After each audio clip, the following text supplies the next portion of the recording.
Hi guys! Car seat safety is super important. Motor vehicle accidents are the #1 killer of kids, but if car seats are used and installed correctly, death and injury in infants goes down by 70%. However, studies show that 70% of car seats are installed incorrectly. Now us as nurses, we see these kids, we see these families. 98% of babies born in America are born in hospitals under our care. So if we all get on the same page about car seat teaching and giving correct information, we can seriously help these families. So car seats are all different and they all kind of suck, and it's difficult to install any of them, and there's so many things on the market that I decided I'm gonna go into Target looking like this because this is commitment. I want you guys to know what's out there, and hopefully no one will kick me out. Alright, we have arrived at car seat mecca of Target.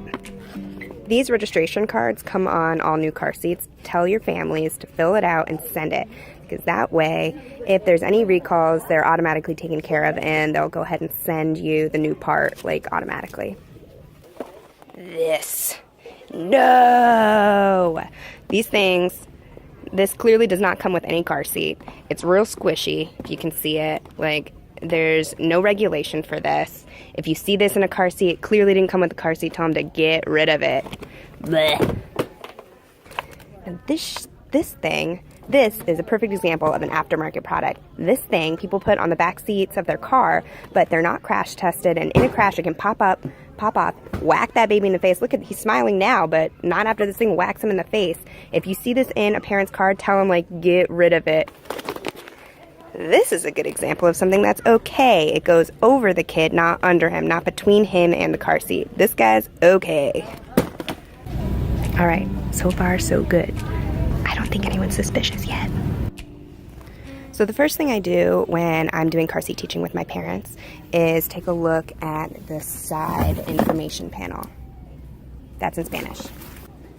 The side information panel is going to tell us the weight that you can safely have the kid at. This is a 4-pound car seat, so it's good between 4 pounds and 30 pounds, or less than 30 inches. Now, if they have a 4-pound baby and a 5-pound car seat, you're going to want to let them know that it's not an appropriate car seat for them to use. They can either go borrow one from someone that they know has never been in a crash before, the car seat's never been in a crash before, or they have to go out and buy a new one. If they refuse and they want to take the risk and put their little dinky 4-pounder in a 5-pound car seat, there is a waiver that they can sign that says that despite the teaching, they still are choosing to transport their kid in an inappropriate car seat. Then we're going to check the expiration date. And sometimes you kind of got to hunt around for it. Here it is. Here's our expert. Well, no, this is a manufacture date. Sometimes they just have a manufacture date. And 8 years after the manufacture date is when the car seat's expired. And what expires about the car seat is the plastic. They can't guarantee that the plastic can withstand a crash after 8 years. I'm going to want to look at the overall look of the car seat. Is it new? Is it clean? If it's dirty, it's clearly been used before, and you're going to want to ask, when did they get it? Who did they get it from? Has it ever been in a crash? We want our baby's shoulders to be at, or the straps to be at or below shoulder level. You want to tell your parents to wait till their kids' shoulders are solidly at the next level before they move their straps up. And I like to go over how to do that exactly, because it's not obvious how to change the strap level. So I'll flip it over.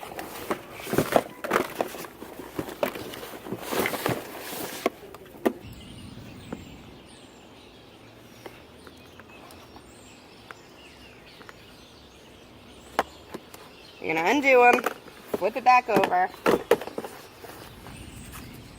Make sure that they're not, make sure that they're not twisted, and you're going to put them in whatever level you want them to be at.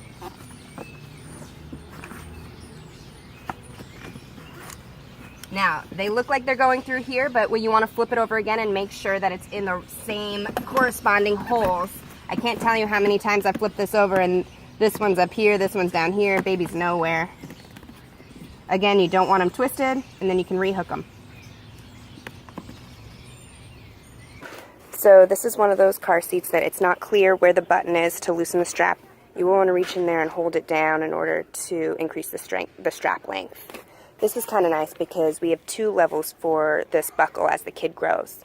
So a lot of the car seats that we see are just a standard length, and those ones you can put a blanket roll between the baby's legs to help boost his little bottom up. But otherwise, you can flip this over and make it bigger or smaller. If the car seat comes with cushions like this one does, you'll want to look at the manual with the parent to see at what weight the cushions need to come out. It's usually about 10 to 12 pounds. So in placing baby in, I want to have as much slack as possible until we get used to this car seat. So when putting him in, I like to say crack to crack. So you want his butt crack all the way to this back crack of the car seat.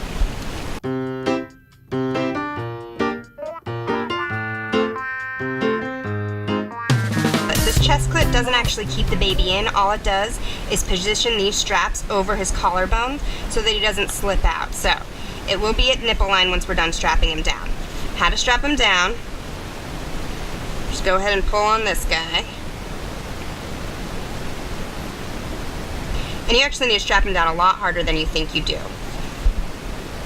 Some parents will be like, oh, you're choking him. And I'm like, no, I'm keeping him safe.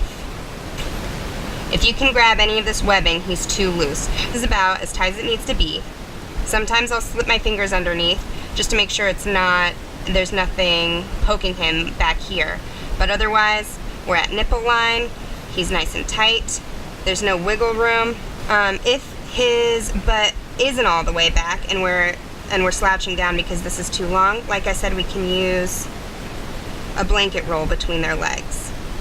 Now, if he does not have the infant padding and his head's lolling back and forth, you can put blanket rolls on the side of his head just to keep him midline. You don't want anything behind him that's not with the car seat, except his little shirt. And the reason for that is in a crash, everything compresses. So all of this tightening we just did, if we have a winter coat back there, if we have anything that'll compress, all of a sudden these are too loose and he'll pop right out. You can have things over him. You can put a blanket on him. You can have the pacifier, just nothing behind him. Now, it's perfectly within your practice to put the baby in and demonstrate how to do all of this. But definitely after that, take the baby out, hand him over to mom and dad, and have them do exactly the same thing. That way, they're still the last people to put the baby in the car seat and you've fulfilled your education requirement. Now that baby's all snugged up, you can go ahead and take him to the car. When you take your family down to their car for discharge, you're going to want to make sure that their base is installed correctly. Now, you don't install the base, and this isn't meant to teach you how to install a car seat, but you do need to know when a car seat is installed correctly and how to coach the parent to do it correctly. All right, so in this case, the car seat is being secured by the latch system, not the seat belt. Now, the first thing I do before I let them put the baby in the car seat is I hold the base down here and I give it a good tug. It shouldn't move more than an inch in any direction. And this guy's not going anywhere. This side, this can move. It's supposed to move because in case of a crash, the whole car seat's supposed to ride down the crash with the whole car. So now I've reinstalled this base using the seat belt. A common mistake I see is that families will try and get it as tight as they can, but then they don't lock the seatbelt, so this is going places, okay? To lock the seatbelt, all you have to do is pull the seatbelt out all the way, slowly, hand over hand, until you hear that click. Now, as I let go, you're going to hear a second type of click. That means the seatbelt's locked. And now we can tighten our seatbelt.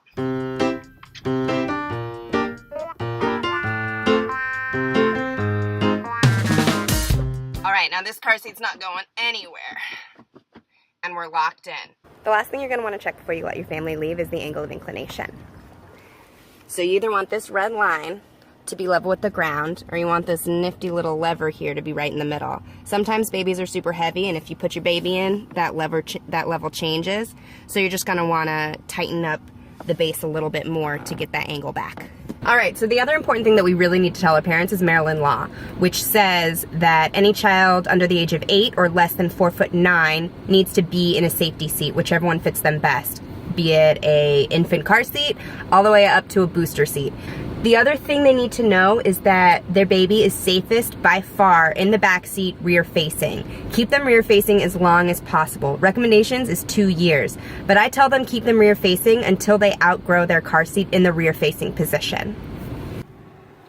And finally, Don't forget your documentation. You want to document all of your car seat teaching, and then when you actually discharge the patient and walk them down, make a note in your discharge summary where the car seat was in the car if it was rear facing, and that the parent put the kid in the car seat, and then the parent also put the car seat in the car. Covers liability, covers you, and everyone's great. Thanks, guys.